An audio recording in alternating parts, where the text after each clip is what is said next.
Adha, meriwayatkan dari Ibnu Umar era di mana ia berkata, artinya, ada seorang perempuan datang kepada Nabi Shallallahu Alaihi Wasallam dan berkata, wahai Rasulullah, apakah hak suami atas istrinya, kewajiban istri atas suaminya? Beliau bersabda, istri itu tidak boleh menolak dirinya untuk bersetubuh, walaupun ia berada di atas punggung kendaraan. Ia tidak boleh berpuasa 1 hari saja kecuali atas izin suaminya kecuali puasa Ramadan.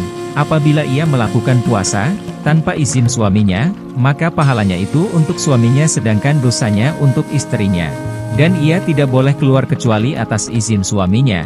Apabila ia keluar dengan sendirinya, tanpa izin suaminya, maka malaikat rahmat dan malaikat siksa mengutuknya sampai ia kembali ke rumahnya. Dari Qatadah bahwasanya ia berkata, Ka'ab berkata, nanti pada hari kiamat, pria yang akan ditanyakan kepada seorang perempuan adalah mengenai syaratnya kemudian tentang kewajiban terhadap suaminya.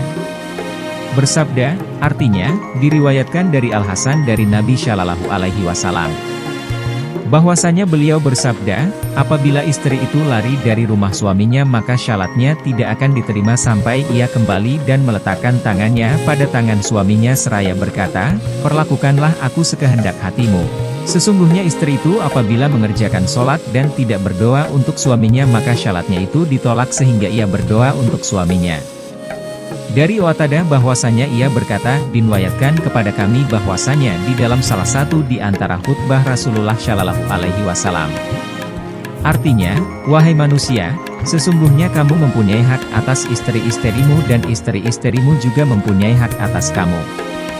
Di antara hakmu, yang harus dilakukan, atas mereka adalah bahwa mereka harus memelihara tempat tidurmu dan tidak mengizinkan seseorang yang tidak kamu sukai, masuk ke dalam rumahmu, dan mereka tidak boleh kekejian yang nyata. Apabila mereka melakukan yang demikian itu maka Allah memperbolehkan kamu untuk memukul mereka dengan suatu pukulan yang tidak melukai. Dan di antara hak mereka, yang harus dilakukan, atas kamu adalah pakaian dan nafkah yang layak.